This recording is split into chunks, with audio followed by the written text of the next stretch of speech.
Some quarters of society are not impressed by the national minimum wage adjustment from 25 Rand 42 cents to 27 Rand 58 cents per hour. The Department of Employment and Labour announced the 8.5% adjustment in February and came into force on the 1st of March. The Living Wage South Africa network says while the increase is a step in the right direction, it's just not enough considering South Africa's cost of living. Chairperson of Living Wage South Africa network, Professor Ines Meyer, joins us for more on this conversation. Professor Meyer, appreciate your time.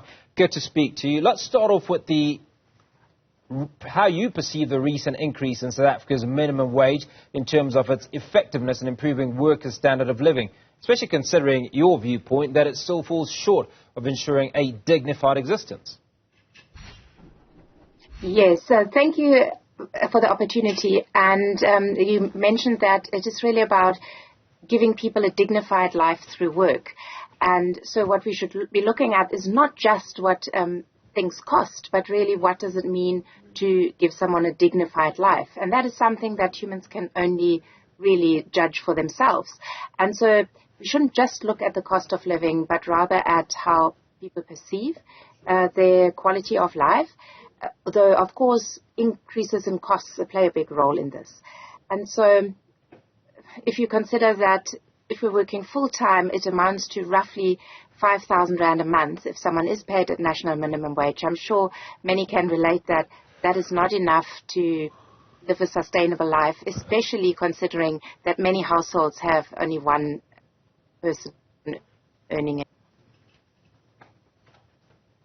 Now, as a proponent of the living wage concept, how do you, I suppose the question I'd like to ask is, how do you justify a living wage, which in many ways may not be affordable for the employer?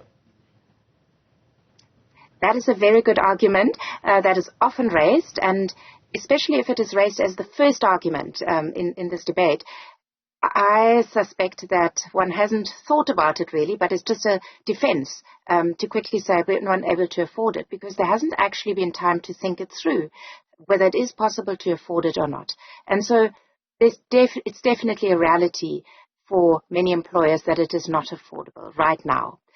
But I believe the question should rather be, how do we make it possible? So then the question of whether it's affordable or not doesn't immediately close down the conversation. But rather the question is, what does it mean if I pay employees a wage that doesn't allow them to live a decent life or a dignified life? So basically it means I am not treating the people in my employ with dignity. And so when one frames it that way, then suddenly I think one realizes how detrimental it can be when one doesn't pay, and how one as an employer is directly responsible in contributing to people living in poverty and to reproducing poverty generation after generation.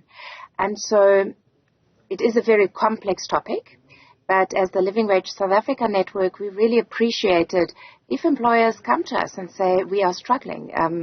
We don't know how it would be possible, but we would like to engage with it.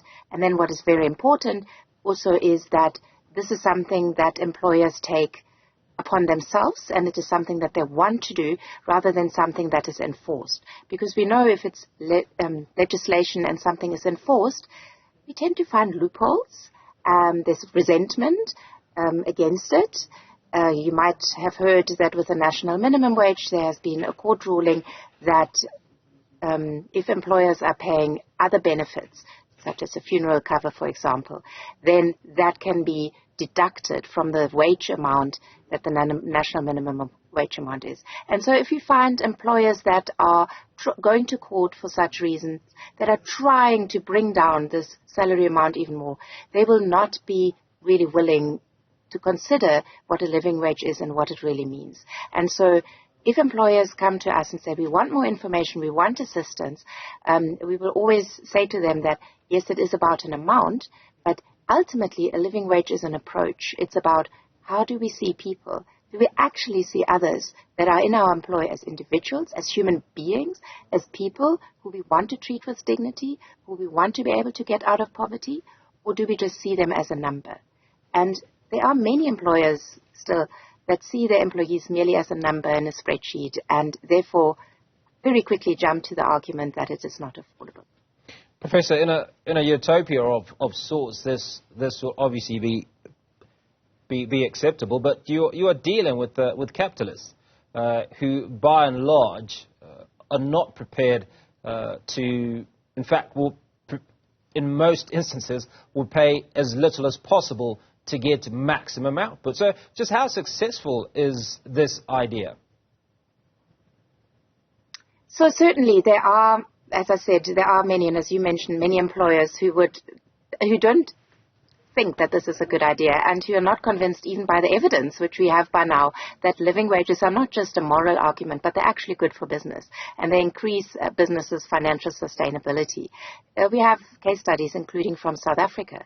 But there are also a large number of employers, and increasingly so, who understand that it is just not correct to pay people in a way that they're exploited. It's basically like modern-day slavery. And so even in South Africa, we have many small businesses who are either paying living wages or are working towards making it possible to pay living wages. Bean Their Coffee is a small business. That's an example. And recently, there have been large corporates also in South Africa, like Woolworths, Old Mutual, and the most recent that's been in the media is Santam. So while you are correct, there's also probably an equally sized number of businesses that are working towards really looking at how can we pay people so that they can live sustainably. Now, there are two types of employers, Professor, very quickly too. They're corporates, and then there are individuals like myself who have a helper or a gardener, etc., and potentially have not received increases that are above inflation or that reflect inflation for the last number of years, and basically cannot afford to pay the living wage. What is your conversation with those sort of individuals? So I'm going to be very controversial and put it harshly.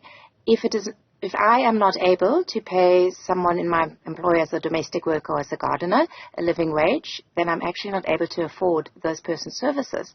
And so there are options around that. For example, maybe I can't afford to employ the person 5 days a week, but only 3 days a week.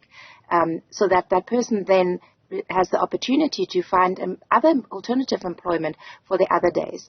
Or maybe I'm only able to afford to pay the person or employ the person for half a day instead of a full day. So there are creative ways around that, in many cases, especially if the person is working in someone's private household.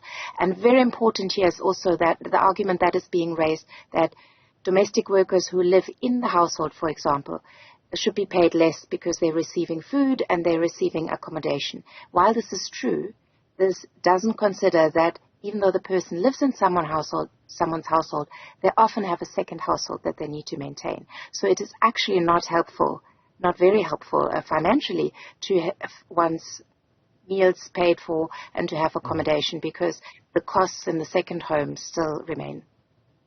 Professor Ines Meyer, appreciate your time. Thank you so much for speaking.